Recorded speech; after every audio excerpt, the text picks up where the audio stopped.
Bonjour à toutes et à tous et bienvenue dans le JT de ce vendredi 22 janvier. Au programme Force majeure, valeur 2021 des avantages en nature et des frais professionnels et réduction d'impôts pour investissement dans une PME.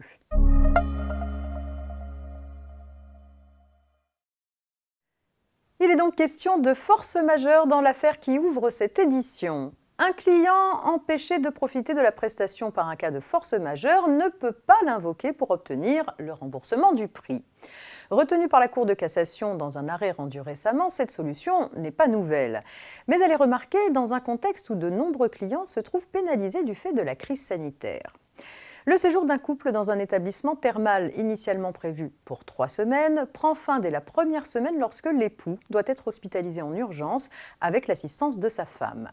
Privés ainsi d'une partie de leur séjour, les clients demandent en justice la résolution du contrat d'hébergement. Imprévisible et irrésistible, le problème de santé de l'époux constitue selon eux un cas de force majeure qui les libère de leur obligation de payer l'intégralité du prix du séjour. Pour s'y opposer, l'établissement thermal prétend que si la force majeure permet au débiteur d'une obligation contractuelle d'obtenir l'anéantissement du contrat, c'est à la condition qu'elle l'empêche d'exécuter sa propre obligation. Or, l'hospitalisation de l'époux n'a pas empêché le couple d'exécuter son obligation, puisque le prix convenu a bien été réglé. Les circonstances ont simplement privé les clients de la possibilité de profiter de l'intégralité de la prestation dont ils étaient créanciers. Sans surprise, l'établissement obtient gain de cause.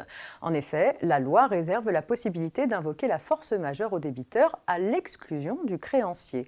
Pour la Cour de cassation, le créancier qui n'a pas pu profiter de la prestation due ne peut pas obtenir la résolution du contrat en invoquant la force majeure. Concrètement, les clients privés d'une partie de leur séjour n'en sont pas moins dispensés de l'obligation de payer le prix convenu, d'où l'intérêt de souscrire une assurance annulation pour se prémunir contre un tel risque.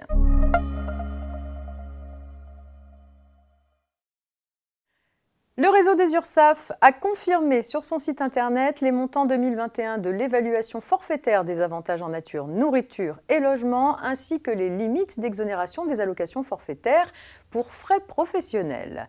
Par exemple, l'avantage en nature nourriture est de 9,90 € par jour, soit 4,95 € par repas. À noter que pour les hôtels, cafés, restaurants, l'avantage en nature nourriture est évalué à une fois le minimum garanti, soit 3,65 € pour un repas en 2021. Toujours à titre d'exemple, pour les frais professionnels de repas, les limites d'exonération des allocations forfaitaires prévues en matière de cotisation sont de 19,10 € pour le repas au restaurant d'un salarié en déplacement professionnel, de 9,40 € pour un repas hors des locaux mais pas au restaurant d'un salarié en déplacement professionnel et de 6,70 € pour un repas sur le lieu de travail.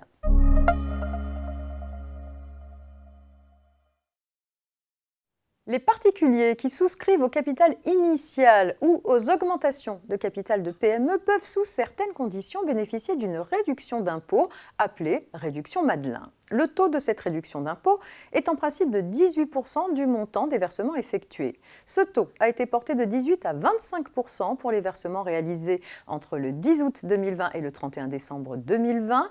Ce taux de 25% a été prorogé jusqu'au 31 décembre 2021 par la dernière loi de finances. Conditionné à l'aval de la Commission européenne, ce taux ne s'appliquera cependant qu'aux versements effectués à partir d'une date fixée par décret.